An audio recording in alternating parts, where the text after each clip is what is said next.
प्रिय भाई और बहनों, हम लोग इन दिनों में जो रविवारी बाइबल अध्ययन है, सेकंड एंड फोर्थ संडे को हम लोग देख रहे हैं दानियल की पुस्तक को और उस पर अध्ययन कर रहे हैं।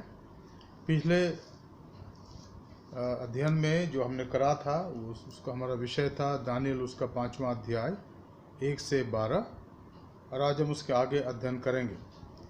पिछले अध्ययन में हमने देखा था किस प्रकार से बेलशस्सर जो नबूकदनेस्सर का पुत्र था वो राज्य कर रहा था और उसने अपने 1000 प्रधानों को बुलाया अपने सारे प्रांतों से और उनके लिए उसने एक बड़ा भोज का आयोजन करा।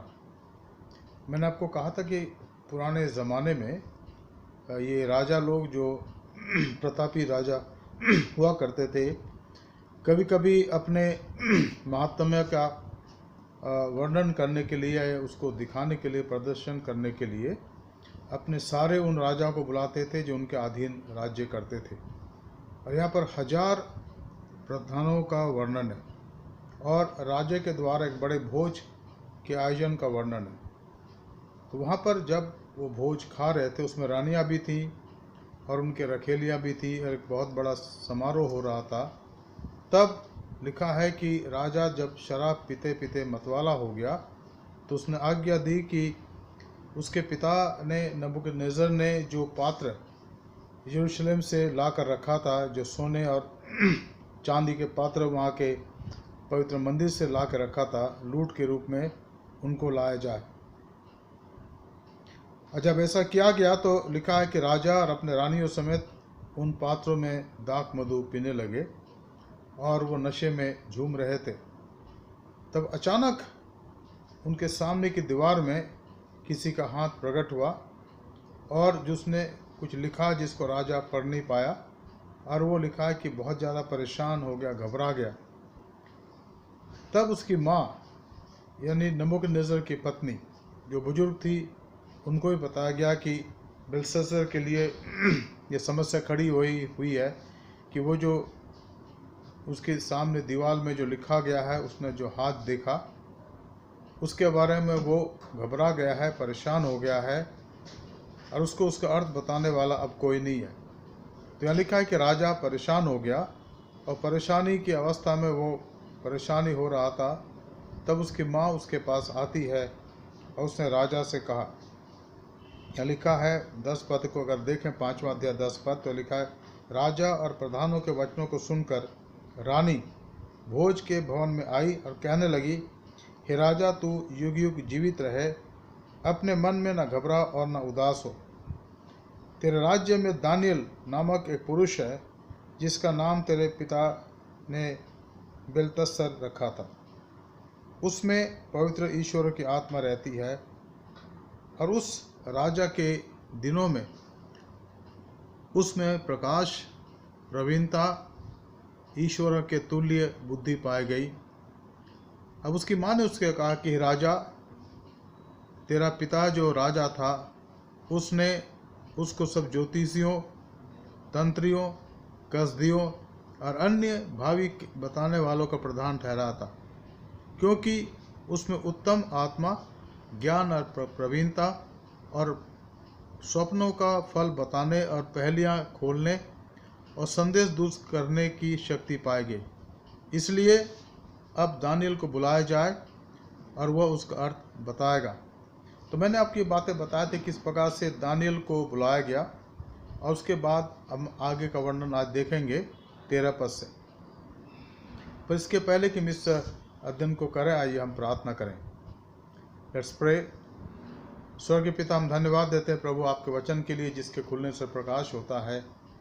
और हमने देखा प्रभु किस प्रकार से आपके दास दानियल को बुलाया गया ताकि उस लेखनी को पढ़े जो दीवार में लिखा गया था, क्योंकि उस राज्य में कोई भी नहीं था, चाहे उनके तांत्रिक, चाहे उनके ज्ञानी, चाहे उनके पंडित या चाहे कसदी, कोई भी नहीं था जो उस लेख को पढ़ सके। और अब दानियल को बुलाया गया। प्रभु, हम ये सीखते इससे प्रभु कि अगर हम आपके भय में चलते हैं तो ना केवल प्रभु आप हमारी मदद और सहायता करते हैं, लेकिन आप हमारे लिए उन गूढ़ भेदों को खोल देते हैं हम पर उनका प्रकाशन करते हैं, जिनको साधारणतः मनुष्य प्राणी नहीं जान सकता, नहीं समझ सकता, नहीं पढ़ सकता।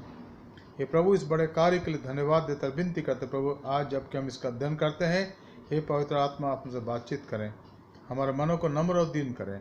हमारा उद्धारकर्ता प्रभु यीशु मसीह के पवित्र नाम से मांगते हैं, आमीन। अब यहाँ पर लिखा गया 13 पद में पढ़ते हैं, तब दानियल राजा के सामने भीतर बुलाया गया। और ये पहली बात है जो आज हम देखना चाहते हैं। तब दानियल भीतर उस कमरे में या राजा के आसन के सामने बुलाया गया, सिंहासन के सामने बुलाया गया। राजा दानियल से पूछने लगा, क्या तो वही दानियल है जो मेरे पिता नबूकदनेस्सर राजा द्वारा यहूदा देश से लाए हुए यहूदी बंदों में से है? राजा जो बेलशस्तर था उसने दानियल से पूछा कि तो वही व्यक्ति है, क्योंकि अब ऐसा लगता है कि दानियल की उम्र थोड़ा ज़्यादा हो गई थी, शायद 65 या 70 साल। और उसने उसको पूछा कि क्या तो वही दानियल है? दानियल ने कहा, क्या कहा दानियल ने? हाँ, मैं वही हूँ। इसको हम देखेंगे। तो पहली बात हम यहाँ देख रहे हैं कि दानियल को बुलाया गया, उस समय बुलाया गया जब संकट आ गया। मित्रों, यहाँ आत्मिक शिक्षा में ये पाते हैं कि जब हम प्रभु के साथ चलते हैं, प्रभु का भय मानते हैं, तो प्रभु हमें त्यागता नहीं है। परेशानियाँ, कठिनाइयाँ आती हैं। और आप देखेंगे आगे चल करके ये जो दारा जो बाद में राजा बना मादी फारसी का, उसने दानियल को मजबूरन उस शेरों को मान में डालने की आज्ञा दी, क्योंकि दानियल परमेश्वर से प्रार्थना करता था। दिन में वो 3 बार प्रार्थना में समय व्यतीत करता था। अब यहाँ दानियल को बुलाया गया। मित्रों, आत्मिक शिक्षा में बता रहा था, I was talking about this spiritual lesson. When you walk with the Lord, when you follow the Lord sincerely, there may be accusation, there may be atrocities, there may be opposition against you and anyone who is following Christ. But ultimately, people will require your wisdom, because you, as a child of God, as a disciple of Jesus Christ, follow the footsteps of Jesus Christ. And it is there. It is said that whenever in the USA there was some confusion, calamity, the president invited Dr. Billy Graham. And when he came, he used to advise them. Even he used to be the speaker in their prayer breakfast regularly for many years. Dr. Billy Graham was called as a prophet for America. And he recently has gone to be with the Lord, but before that, he was a prominent person in whole of USA and in the world also. And even in his funeral, President Trump participated, and they were so thankful for his life, for his testimony, and they were rejoicing for the life of Dr. Billy Graham. So when God's people are there in the country, in the church, God bring them back when they are needed for certain very critical job, certain very critical work. And here Daniel was invited by King Belshazzar, so that he may interpret and read the writing on the wall, which was there, now visible to everybody. The second thing we read here, verse 14, मैंने तेरे विषय में सुना है. Now king says to Daniel, I have heard about you. I have heard about you that the spirit of the gods is in you, and that light and understanding and excellent wisdom are found in you. अब उसके लिए राजा ने पूछा, see, not anybody else, but king is asking, the emperor is asking Daniel, the man of God, what is, क्या पूछा उसने? मैंने तेरे विषय में सुना. किसने बताया? उसने पहले सुना होगा, भूल गया होगा, लेकिन अब उसकी माँ ने उसको रिमाइंड करा. उसकी माँ ने कहा कि बेटा परेशान मत हो, तेरे राज्य में एक बुद्धिमान व्यक्ति है जो बंधुआ है, इसको तेरे पिताजी बंधुआ में ले आए हैं यरूशलेम से, यहूदा से, वो यहूदी है, और उसके अंदर ईश्वर की आत्मा रहती है, प्रकाश की आत्मा, उसके अंदर प्रवीणता की आत्मा, और उसके अंदर बुद्धि की आत्मा पाया जाती है. अगर राजा उसको बुलाए तो मैं सोचती हूँ कि वो तुझे तेरे कठिनाइयों से निकालेगा. और यहाँ यही होता है, राजा वो सामने आता है तो राजा उससे पूछता है कि मैंने तेरे विषय में सुना है कि ईश्वर की आत्मा तुझ में रहती है। I think this is a great testimony. I have heard of you that the spirit of God is in you. How many of us in the congregation or in a society are being led by the Spirit of God? When you are led by the Spirit of God, His Spirit is there to guide you and take care of you and supply all your needs in the appropriate time. And that happened to Daniel also. The king started asking him because king was in desperate condition.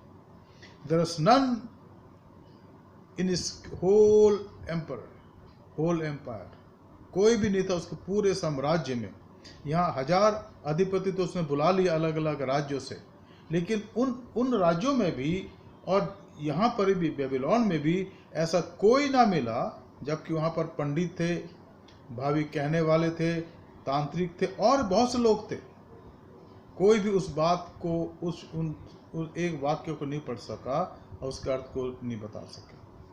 मित्रों, यहाँ पर क्या है, एक और बात जो आती है, ये जो ज्ञान की हम बात करते हैं, तंत्र मंत्र की बात करते हैं, हम भूत प्रेत साधने की बात करते हैं, हम तांत्रिकों की बात करते हैं और दुनियावी ज्ञान की बात करते हैं, जिसको इंसान अपने हिसाब से कमाता है, प्राप्त करता है, वो अपने आप में लिमिटेड है, अपने आप में उनकी सीमा है, वो सीमा से बाहर नहीं जा सकते।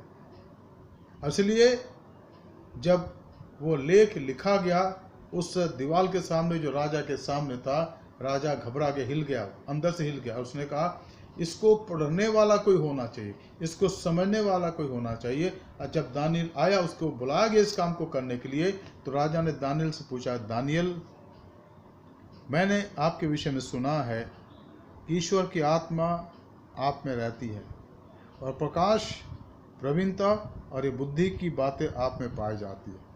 राजा मानो उसके सामने कृतज्ञ हो गया, नतमस्तक हो गया, कहा कि महाराज दानियल, आप मुझे बताइए, आप मुझे इसका अर्थ बताइए। राजा को नहीं पता था कि वो अब उसका राज्य का अंत हो गया, और दानियल ने उसको बताया। उसके बावजूद कि सब कुछ होने वाला है, वहाँ लिखा है कि दानियल का सम्मान किया गया, दानियल को वो इनाम दिए गए जिसके लिए दानियल ने कहा था कि अपने पास रख राजा, इसको, इसकी मुझे ज़रूरत नहीं है, क्योंकि इस सब भेदों का प्रकट करने वाला मैं नहीं हूँ, परंतु परमेश्वर है जो स्वर्ग में रहता है। मित्रों, इन दिनों में हमारे देश में, भारत देश में और अन्यथा भी बहुत से भविष्यवक्ता हो रहे हैं, भावी कहने वाले। कोई कुछ कह रहा है, कोई कुछ कह रहा है, कोई कुछ कह रहा है, कोई तारों और नक्षत्र देख के बोल रहा है, कुछ हाथ देख के बोल रहे हैं, कुछ अध्ययन करके बोल रहे हैं, है ना। लेकिन सटीक कोई नहीं बोल सकता। क्यों? क्योंकि मानवीय ज्ञान है। हमारे देश में बहुत बड़े एस्ट्रोलॉजर्स थे जो अब चले गए दुनिया से, बहुत से अभी भी हैं, और वो कुछ बोलते रहते हैं। वो हम देखते रहते, न्यूज़ में देखते हैं, फेसबुक में देखते हैं, व्हाट्सएप में देखते हैं और यूट्यूब में देखते हैं, बहुत कुछ आ रहा है। लेकिन जो सटीक बात है वो बाइबल के अंदर लिखी है। Bible describes the accurate future of the whole world. What will happen tomorrow is already here, यह लिखा गया है। Even it talks about the weeks and other thing which are written here in book of Daniel and that are taking place now in and through the land of Israel। और सब कुछ लिखा गया, बताया गया। और आप देखेंगे, कोई किसी ने कहा कि आज की तारीख में बाइबल को आप एक हाथ में ले लीजिए और एक हाथ में अखबार रखिए, आप टैली करिए, वही बात वहाँ हो रही जो यहाँ लिखा हुआ है। क्यों? क्योंकि यीशु ने कहा था, यीशु ने कहा, that Jesus has said one thing, that heaven and earth will pass away but my word will not। उसने कहा आकाश पृथ्वी टल जाएगी पर मेरी बातें नहीं टलेंगी। इसलिए हम इस बात को जानते हैं कि जो कुछ परमेश्वर की मनसा में है, वो जो बनाने वाला है, वो जो रचने वाला है, वो जो समय और युग और कालों का प्रकट करने वाला है, वो सब कुछ जानता है। He knows everything because he is omniscience God। वो सर्वज्ञानी परमेश्वर है, वो सर्वज्ञानी परमेश्वर है। वो अनादिकाल में सब जानता था और अभी के बारे में जानता है और भविष्य के बारे में सब जानता है। उसके सामने से कोई बात छिपी नहीं है। वो मेरे और आपके बारे में एक एक बिंदु को जानता है, मेरे जीवन के बारे में जानता, आपके जीवन के बारे में जानता है। इसलिए भजन का लिखने वाला कहता है, हे परमेश्वर, मैं आपसे भागकर कहाँ जाऊँ? अगर मैं आकाश में चढ़ूँ तो वहाँ पर आप हैं, अगर मैं पाताल में जाऊँ तो परमेश्वर आप वहाँ पर हैं, अगर मैं समुद्र में जाऊँ तो परमेश्वर आप वहाँ हैं। मैं आपके सामने से भागकर कहाँ जाऊँ? No one can run away from God, the eternal God, and He is the God of the Bible. इस बाइबल के परमेश्वर से आप कहीं भी भाग कर नहीं जा सकते। इसलिए भला इस बात में है कि उसके सामने अपने जीवन का समर्पण करें, अपने गुनाहों को माने। The greatest thing that is required today for all of us that we should surrender our lives on His altar and say, Lord, have mercy upon me, because you know me, you know my past, you know my future, you know my everything. और यहाँ पर यही कहा गया, हे Daniel, ऐसा जान पड़ता है कि मैंने तेरे विषय में सुना है और ये मुझे बताया गया है कि तुझ में ईश्वर की आत्मा रहती है, और वो आत्मा प्रकाश का आत्मा है, प्रवीणता का आत्मा और बुद्धि का आत्मा है। The king asked him, Belshazzar asked him, I have heard of you, Daniel, that the spirit of gods is in you, and that light and understanding and excellent wisdom is found in you. एक अन्य जाति राजा बोल रहा, जिसके पिता ने परमेश्वर के अनुग्रह को देखा था, उसने पश्चाताप करा था नबूकदनेस्सर ने, और फिर उसके सामने सब कुछ लौटा दिया गया था, क्योंकि उसके जीवन के अंदर जब घमंड आ गया तो 7 कालों के लिए, for 7 years he went out, he was driven out from human being, and he was like cattle, like an oxen, eating grass and straws for 7 years. Then when he repented, God gave him his glory and his throne once again. But again here his son, immediately he changed his mind. He started calling the name of all the gods. He drank he drank the wine, and then he asked people to bring all these golden and silver pots that his father had brought those things from Judea to Babylon. So now this king, the son of great Nebuchadnezzar, inquiring from Daniel, what about his own life? He said, Daniel, are you the same person? Because I have been told by my mother, and I was told that you have the light, the understanding, and excellent wisdom. This is found in you because you follow the living God. मित्रों, जब आप परमेश्वर के साथ चलते हैं तो आपके जीवन के अंदर भी ये बातें होती हैं। जो कुछ होने वाला है आपको ईश्वर बता देगा, वो बताता है अपना भेद, वो उनके लोगों पर खोलता है, उसके लोगों पर खोलता है। और दानियेल ने कहा कि जो कुछ आपने देखा है, खास करके जो राजा ने स्वप्न देखा था, दानियेल को बुलाया गया तो दानियेल ने कहा, हे राजा नबूकदनेस्सर, इसको मैं नहीं बता सकता, परमेश्वर जो स्वर्ग में है उसने इन बातों को तुम्हारे लिए हम पर प्रकट किया है। यही बात बहुत सालों पहले यूसुफ के साथ हुआ कि फिरौन ने स्वप्न देखा और फिरौन को जेल से जब जोसेफ को या यूसुफ को जेल से बुलाया गया तो यूसुफ ने राजा फिरौन से कहा, हे फिरौन, हे राजा फिरौन, स्वर्ग के परमेश्वर ने सब कुछ बताया कि 7 साल तक इफरात से सब कुछ होगा और 7 साल का भयंकर अकाल होगा। अगर तू इन बातों को सिरे से लेता है जो मैं कह रहा हूँ, तो ऐसे व्यक्ति को चुन ले, ठहरा दे, जो इन 7 सालों के बहुतायत के दिनों में तेरे जो देश के अंदर जो फल उत्पन्न होगा, फसल उत्पन्न होगा, उसके लिए बड़े बड़े गोदाम बनवा दे। और अंत में यूसुफ को चुना गया, उसको प्रधानमंत्री बना दिया गया। तो यहाँ पर हम देखते हैं दानियेल के जीवन में ऐसा ही होता है। और दानियेल को जब बुलाया जाता है, दानियेल कहता है, राजा ने कहा, देख, अभी पंडित और तंत्री मेरे सामने इसलिए लाए गए थे कि यह लिखा हुआ पढ़े और इसका अर्थ मुझे बताए, परंतु वे इसका अर्थ ना समझा सके। राजा ने बताया, दानियेल, मैं निराश हो गया हूँ, क्योंकि ये जो लिखा हुआ दीवार के अंदर, इसके अर्थ को कोई नहीं बता पा रहा। अब मैं जानता कि तू बताएगा। तीसरी बात 16 पद, परंतु मैंने तेरे विषय में सुना है कि तू दानियल भेद खोल सकता है और संदेह दूर कर सकता है। इसलिए अब यदि तू उस लिखे हुए को पढ़ सके और उसका अर्थ भी मुझे समझा सके, तो तुझे बैंगनी रंग का वस्त्र और तेरे गले में सोने का कंठमाला पहनाई जाएगी और राज्य में तीसरा तू ही प्रभुता करेगा। Now what was the promise? What was the reward? Verse 16, but I have heard that you can give interpretations and solve problems.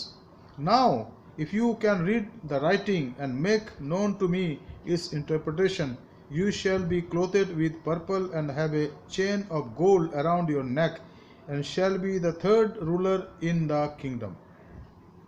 पुराने जमाने में ये होता था कि राजा जिससे प्रसन्न होते थे उनको कभी कभी आधा राज दे देते थे। हम कहानियाँ पढ़ते हैं, उन्हीं दिनों की कहानी है, ये सत्य कथा है, सत्य घटना है। राजा ने कहा कि हे दानियल, अगर तू मेरे कहने के अनुसार और तेरी सामत के अनुसार इन शब्दों को पढ़ सकता है जो मेरे सामने लिखे हुए हैं, जिसको मैं पढ़ नहीं पा रहा हूँ, क्या है इसकी भाषा कौन सी है, तो तुझे सम्मान दिया जाएगा। क्या सम्मान? क्या कि तुझे बैंगनी रंग का वस्त्र पहना जाएगा और तेरे गले में सोने की कंठमाला पहना जाएगी, और मेरे राज्य में मेरे और रानी के बाद तू ही तीसरा राज्य करने वाला या अधिकारी होगा।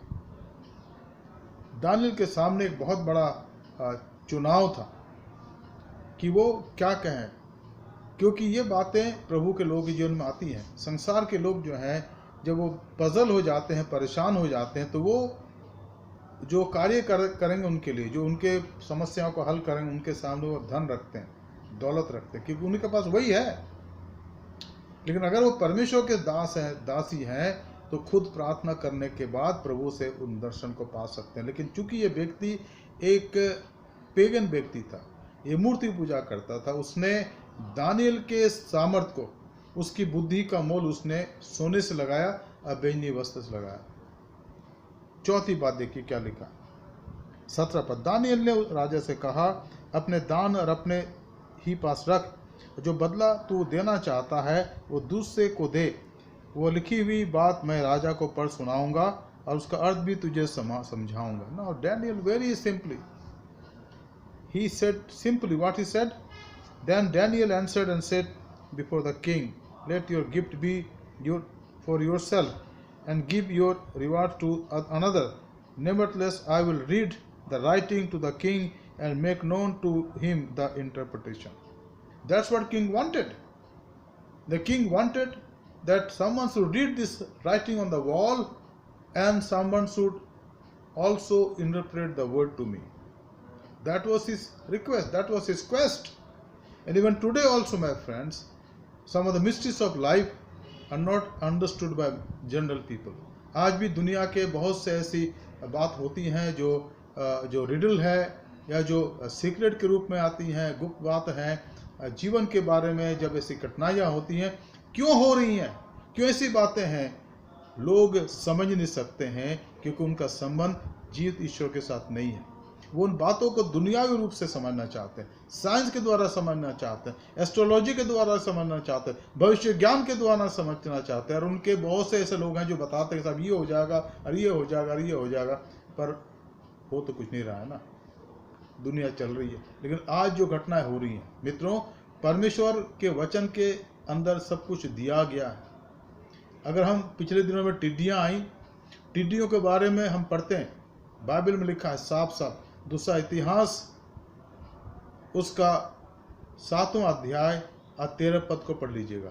दूसरा इतिहास 7वां अध्याय 13 पद को वहाँ पर टिड्डियों का वर्णन दिया गया। तो परमेश्वर अपने वचन के अनुसार वो करता है, संसार की जो घटना है उसके अनुसार हो रही है। और हजारों साल पहले जो दानियल की किताब लिखी गई, करीब 2650 साल पहले लिखी गई, 2650 साल पहले, 2650 साल उसके पहले लिखी गई। उस समय परमेश्वर ने बता दिया था कि अब क्या होने वाला है। और अगर आप दानियल के बाकी अध्यायों को पढ़े, आखिरी अध्यायों को, तो वहाँ सप्ताहों का वर्णन है जो इस समय संबंध से संबंधित है, इस वक्त से संबंधित है। हम आगे चल के देखेंगे। तो यहाँ पर जो खास बात है वो दानियल कहता है कि हे राजा, अपना धन तो अपने पास रख, अपना दान अपने पास रख, क्योंकि परमेश्वर की बुद्धि, परमेश्वर का प्रकाशन दुनिया के धन से, धन के द्वारा खरीदना नहीं जाता। यू कैन नॉट पे money for the revelation, because this is heavenly revelation. स्वर्ग के प्रकाशन ही है, और वो जो प्रकाशन का देने वाला है वो तो सृष्टि करता है। सारे पहाड़ उसके हैं, समुद्र उसका है, पूरा ब्रह्मांड उसका है, चांदी सोना हीरा मोती सब उसके हैं। हम उसको क्या दें? उसके सामने हम कुछ नहीं ला सकते हैं, उसके सामने हम वर्चुअली कुछ नहीं ला सकते हैं। वो तो भेदों का प्रकट करने वाला है। धन्य वो है जो उसके भेद को पढ़ना जानता है, उसके साथ संगति करता है और उसके भेदों को संसार के सामने प्रकट करता है। यही तो नबियों का काम था पुराने जमाने में। ये नबी ईश्वर के भेदों को प्रकट करने वाले थे, और उस भेद के अंदर न्याय भी होता था ईश्वर का, और भविष्य की बातें भी होती थी। तो यहाँ पर दानियल जो है एक नबी के समान है, एक भविष्यवक्ता के रूप में है, जो राजा बेलशस्सर से कहता है कि हे राजा बेलशस्सर, तो अपने भेंट अपने पास रख, क्योंकि तेरी भेंट से तो ईश्वर के प्रकाशन को नहीं खरीद सकता। और इस सच्चाई है मित्रों की, जब हम परमेश्वर के प्रकाशन के सामने अपने आप को रखते हैं, खोल देते हैं, तो हमें प्रकाशन देता है जो अमूल्य प्रकाशन है, अनंत प्रकाशन है। उसकी कीमत धन दौलत के द्वारा हम नहीं कर सकते, लगा नहीं सकते। पांचवी बात, 18 पद, हे राजा, परम प्रधान परमेश्वर ने तेरे पिता नबूकदनेस्सर को राज्य और बड़ाई और प्रतिष्ठा और प्रताप दिया था। अब राजा को दानियल समझा रहा है कि ये क्यों लिखा गया। इसके पहले कि वो उसको पढ़ के बताए, दानियल उसको बता रहा है कि क्यों लिखा गया। Dear friends, now Daniel is explaining to King Belshazzar why this hand appeared and it wrote. The hand wrote. Why? He is giving him the explanation why it happened. And what is here? He says here, O King, the Most High God gave Nebuchadnezzar, your father, kingship and greatness and glory and majesty. And because of the greatness that he gave him, all people, nations, and languages trembled and feared before him. Whom he would be, he killed. Whom he would, he kept alive. Whom he would, he raised up. And whom he would, he humbled. अब यहाँ पर बहुत ही बड़ी बात लिखी गई है। और उस बड़ाई के कारण जो उसने उनको दी थी, हे राजा, परम प्रधान परमेश्वर ने तेरे पिता नबूकदनेस्सर को राज्य और बड़ाई और प्रतिष्ठा और प्रताप दिया था।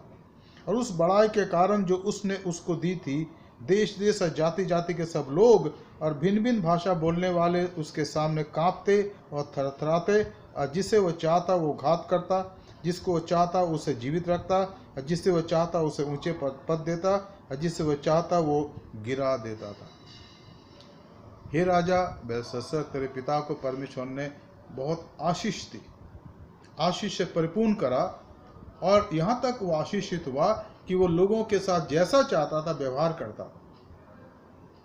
यहाँ तक तो ठीक था, लेकिन हे राजा, उसके मन में कालांतर में घमंड आ गया।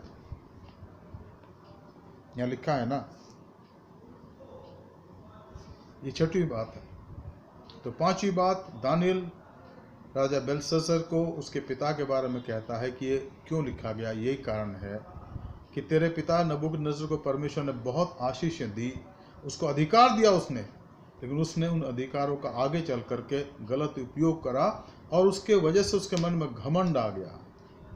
अब जो छठवीं बात है वो देखिए, 6th पॉइंट, वर्स 20 पद में लिखा है, परंतु जब उसका मन फूल उठा और उसकी आत्मा कठोर हो गई, यहाँ तक कि वो अभिमान करने लगा।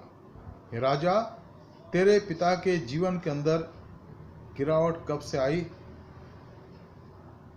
The downfall came in life of your father King Nebuchadnezzar, when his heart was lifted up and his spirit was hardened, so that he dealt proudly.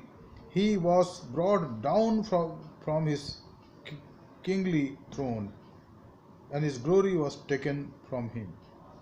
अब ये बताता दानियल ने बताया कि हे राजा, मैं तुझे बताना चाहता हूँ कि जब ये तेरा पिता नबूकदनेस्सर, जिसको परमेश्वर ने सारी महिमा दी, आशीष दी और उसको फलवंतित करा, तब उसका मन फूल उठा। See Bible says before destruction pride comes.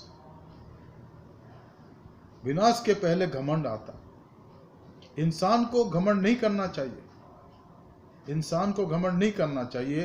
And घमंड का मतलब क्या है कि हम ये सोचते हैं कि भाई हमारे वजह से ये काम हो रहा है, हम कर रहे हैं, हमारी बुद्धि की वजह से। और ये जो अभी आए हैं हमारे शेपर्ड के रूप में, हमारे चरवाहे के रूप में, इसको नहीं आता है कुछ। और कई बार ये होता है, और ये वो लोग करते हैं जो काफ़ी साल से आ रहे जा रहे हैं, सदस्य हैं, और वो उन कामों को अपने हिसाब से ही करते जाना चाहते हैं जैसे ढर्रा चल रहा है। और जब वो आते हैं, नए हैं, वो कुछ कामों को देख करके फिर धीमे धीमे करके उनको ट्रैक में लाते हैं ताकि वो अच्छे से चले, सुचारू रूप से चले, और फिर वो विरोध करते हैं घमंड की वजह से। इसलिए याद रखिए, वचन में लिखा है विनाश से पहले घमंड आता है। जहाँ दर्शन की बात नहीं होती है वहाँ शासक निरंकुश हो जाते हैं। यहाँ पर परमेश्वर बताना चाहता है दानियल के द्वारा राजा बेलशस्सर को, और दानियल ने कहा कि हे राजा बेलशस्सर, तेरे पिता को परमेश्वर ने कहाँ से कहाँ उठा दिया।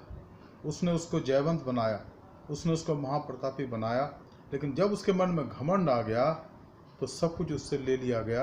और यहाँ तक उसको सजा मिली कि वो एक बैल के समान, एक जानवर के समान 7 सालों तक राज्य उससे छिन गया, सब कुछ चला गया, और वो एक जंगली जानवर के समान वो बाहर घूमता रहा। हम इसके बारे में पढ़ते हैं, लिखा है, इसी पुस्तक को देखिए मेहरबानी से, मैं चाहूँगा आप निकाल लें 4 अध्याय, और हम पढ़ेंगे 19 पद से।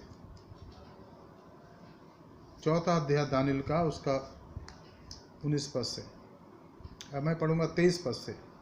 23 पद से पढ़ूंगा। हे राजा, तूने जो एक पवित्र पारियों के स्वर्ग से उतरते और ये कहते देखा कि वृक्ष को काट डालो और उसका नाश करो, तो भी उसके ठूंठ को जड़ समेत भूमि में छोड़ो और उसको लोहे और पीतल के बंधन से बांधकर मैदान की हरी घास के बीच में रहने दो। वह आकाश की ओर से भींगा करे और उसको मैदान के पशुओं के संग भी भाग मिले। जब तक 7 युग उस पर ना बीत चुके तब तक उसकी ऐसी दशा रहे। हे राजा, इसका फल जो परम प्रधान ने ठान लिया है कि राजा पर घटे, वह यह है, तू मनुष्यों के बीच में से निकाला जाएगा और मैदान के पशुओं के संग रहेगा, और तू बैलों के समान घास चरेगा और आकाश की ओस से भींगा करेगा। और 7 युग तुझ पर बीतेंगे, जब तक कि तू ना जान ले कि मनुष्य के राज्य में परम प्रधान ही प्रभुता करता है, और जिसे वो चाहे उसको दे देता है। उस बीच के ठूंठ को जो जड़ समेत छोड़ने की आज्ञा जो हुई है, उसका अर्थ यह है कि तेरा राज्य तेरे लिए बना रहेगा। जब तू जान लेगा कि जगत का प्रभु स्वर्ग में है, तो फिर ये राज्य तू करने पाएगा। इस कारण हे राजा, मेरी ये सम्मति स्वीकार कर कि यदि तू पाप छोड़कर धर्म करने लगे और अधर्म छोड़कर दीनहीनों पर दया करने लगे, तो संभव है कि ऐसा करने से तेरा चैन बना रहे। और ये लिखा है कि आगे देखिए 28 पद, और ये सब कुछ नबूकदनेस्सर राजा पर घट गया 12 महीने के बीतने पर। जब वो बेबीलोन के राजभवन की छत पर टहल रहा था, तब वो कहने लगा, क्या बड़ा बेबीलोन नहीं, जिसे मैंने ही अपने बल और प्रताप और सामर्थ से राजनिवास होने को और अपने प्रताप की बड़ाई के लिए बसाया है। यह वचन उसके मुख से निकला ही था, ना पाया था कि यह आकाशवाणी हुई, हे राजा नबूकदनेस्सर, तेरे विषय में यह आज्ञा निकलती है और राज्य तेरे हाथ से निकल गया, और तो मनुष्य के बीच में से निकाला जाएगा और मैदान के पशुओं के संग रहेगा और बैलों के समान घास चरेगा। 7 काल तुझ पर बीतेंगे, जब तक कि तू ना जान ले कि परम प्रधान मनुष्य के बीच में राज्य और प्रभुता करता है, चाहे वो उसे जिसे चाहे वो दे देता है। उसी घड़ी ये वचन नबूकदनेस्सर के विषय में पूरा हुआ, और वह मनुष्य के बीच में निकाला गया और बैलों के समान घास चरने लगा, और उसकी देह आकाश की ओस से भींगती थी, यहाँ तक कि उसके बाल उकाब के पक्षियों के पैरों से और उसके नाखून चिड़ियों के पंजों के समान बढ़ गया। मित्रों, ये परमेश्वर है, जीवित है, हम उसको ठट्ठे में नहीं उड़ा सकते। और यही बात यहाँ पर बेलशस्सर को बताया दानियेल ने कि बेलशस्सर तेरे साथ भी यही बात हो गई। तू शराब पी रहा था अपने 1000 अधिपतियों के साथ, उनकी पत्नियों के साथ और रकेलियों के साथ, और सब कुछ यहाँ हो रहा था। तब अचानक नशे में तूने कहा कि सारे बर्तन लाए जाए पवित्र मंदिर से जो लाए गए हैं। और जब लाए गए तूने दिखाने के लिए और उनको बताने के लिए उनमें से शराब पीने लगा, उनमें डाल करके, और अब ये परमेश्वर ने तेरा न्याय कर दिया। Dear friend, this is what happens in life. God blesses us with all the heavenly blessings, but when the pride comes, God's judgment is also being pronounced. He pronounces his judgment against his people, and history we read all types of example of all these things. और यहाँ पर यही हुआ कि जब राजा दानियेल को बुला के ले आया या उसको बुलाया गया और उसने दानियेल से कहा कि इस लेख को पढ़ दे, तो राजा ने कहा, दानियेल ने कहा कि हे राजा, तो युग युग जीवित रहे, परमेश्वर का न्याय यहाँ लिख दिया गया है, और इसलिए परमेश्वर न्याय करने के लिए तेरे सामने उसने लिख दिया। क्यों? क्योंकि तेरा मन फूल उठा। छठवीं बात जो हम देखते हैं, परंतु जब उसका मन फूल उठा और उसकी आत्मा कठोर हो गई, यहाँ तक कि वो अभिमान करने लगा। ये राजा नबूकदनेस्सर के बारे में दानियेल उसके पुत्र को बता रहा है। तब वो अपने सिंहासन पर से उतारा गया और उसकी प्रतिष्ठा भंग हो गई।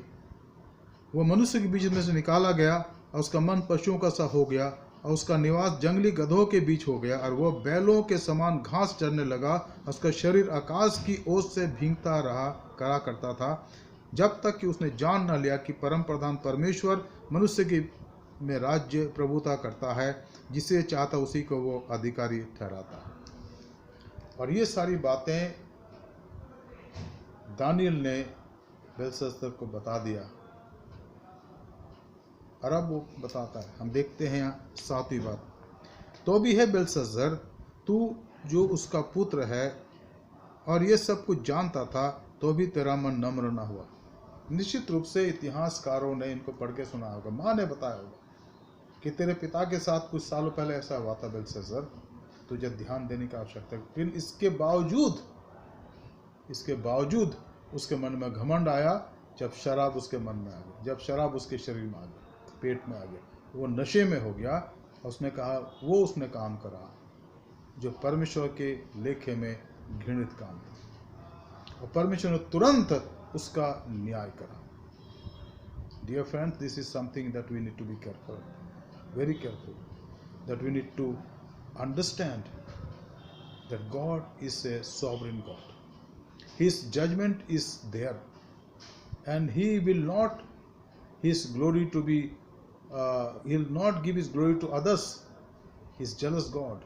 He is a consuming fire. वो अपनी महिमा किसी को नहीं देगा। इस बात को यहाँ पर देने और समझने और उसको आत्मसात करने की आवश्यकता। यहाँ लिखा है,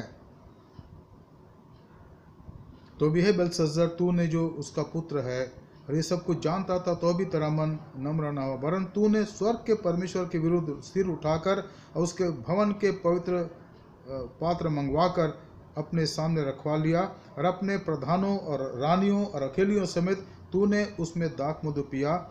और चांदी, सोने, पीतल, लोहे, काठ, पत्थर के देवता जो न देखते न सुनते हैं और न कुछ जानते हैं, उनकी तो स्तुति की, परंतु परमेश्वर जिसके हाथ में तेरा प्राण है, जिसके वश में तेरा सब कुछ चलता है फिरता है, उसका सम्मान तूने नहीं किया। बेलशस्सर, तूने वो काम किया है जिसके लिए लिखा गया, जिसके लिए लिखा गया। मैं सोचता हूँ मित्रों, हमें अपने जीवन में इन बात पर गौर करने की आवश्यकता है। आज हम ये रुक जाएंगे कि काफ़ी समय हो गया है। हम केवल इस बात को याद रखें कि परमेश्वर जो स्वर्ग में है वो प्रकाशन देता है, हमारे जीवन का आधार उसके हाथ में है, हमें सांस वो देता है, और वो चाहता है कि हम उसको महिमा दें जो उसकी है। इसके आगे हम अगले अध्ययन में आगे पढ़ेंगे, इसका अध्ययन करेंगे। आइए हम प्रार्थना करें। धन्यवाद, स्तुति और महिमा के योग्य पिता परमेश्वर, हम धन्यवाद देते प्रभु इस पुस्तक के लिए, दानिएल के पुस्तक के लिए प्रभु, जहाँ पर बहुत सी बातों का वर्णन है प्रभु। खास करके आज हमने देखा बेलशस्सर के बारे में, जिसने घमंड में आकर के, नशे में आकर के वो काम करा, इसके वजह से उसको बहुत बड़ा दंड दिया गया। और आगे हम देखेंगे कि किस प्रकार से उसी रात उस पर हमला हुआ और वो मार डाला गया।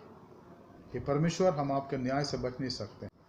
Dear friends, we want to thank the Lord for this Bible study, and as I've said already, that this Bible study will be held every second and fourth Sunday, and the time is 7:30, and I hope that you are enjoying this Bible study. Once again, let me remind you that there are many people, servants of God, who are conducting Bible study today, and you are free to watch and participate in all the Bible study. But remember that you belong to Apostolic Methodist Church, and your first responsibility is to give priority of any program that officially has been inaugurated and has been done here. And our weekly Bible study, that is Sunday, second and fourth Sunday, is the church program. I request you to please participate, and then also participate in the everyday Bible study, that is 7:30, and nowadays we are studying the book of Ephesians, and I expect all of us to participate. And then on Sunday also at 10 o'clock we have this Bible study by worship by Zoom and by link, and you are participating in that. Dear friend, I thank the Lord for all of you and your cooperation, your prayers, and your concern for the church and its growth. Pray for the church and all the program that we have. मैं चाहूँगा कि आप कलीसिया के हर एक programme के लिए प्रार्थना करें, सहयोग दें, और ख़ास करके मैं चाहूँगा कि आप इस बात पर भी ध्यान दें कि इन दिनों में इस पेंडेमिक की वजह से हमारे सारे प्रोग्राम जो है स्टैंड स्टिल है, इसलिए हम जूम के द्वारा आप तक पहुँच रहे हैं या लिंक के द्वारा, उसमें आप अपना सहयोग दें। परमेश्वर आपकी सहायता करें, आपको आशीष दे। आइए हम प्रार्थना करें और आज के बाइबल स्टडी को समाप्त करें। Heavenly Father, we want to thank you and praise you for talking to us this evening, Lord, from your word, from Daniel's book, Lord, and we pray for each lesson that you have learned may be in our life, so that we may walk with you day by day. Thank you, Lord, for this church, Apostolic Methodist Church, and let your grace be upon all of our lives. Thank you, Lord, that you heard our prayer. Bless this congregation, bless each parents, each WCS members, each Sunday school children, each MY boys and girls, and each family of this congregation. Pray for our elder people, our children, Lord. Let your grace and protection be upon all of us. Bless us, Lord, through these Bible studies. In Jesus' precious name I pray. Amen. आए हमारे बाप, तू जो आसमान पर है, तेरा नाम पाक माना जाए, तेरी बादशाहत आवे, तेरी मर्जी जैसे आसमान में पूरी होती है, ज़मीन पर भी हो। हमारे रोज़ की रोटी आज हमें बख्श दे, और जैसे हम कसूरवारों को माफ़ करते हैं, तो भी हमारे कसूर को माफ़ कर। हमें आजमाइश में ना ला, बल्कि बुराई से बचा, क्योंकि बादशाहत, कुदरत और जलाल हमेशा तेरी है। आमीन। And now may the grace of our Lord Jesus Christ, love of the Father, and sweet communion of the Holy Spirit rest and abide with all of us, now and forevermore. Amen. Thank you, and may God bless you. Good night.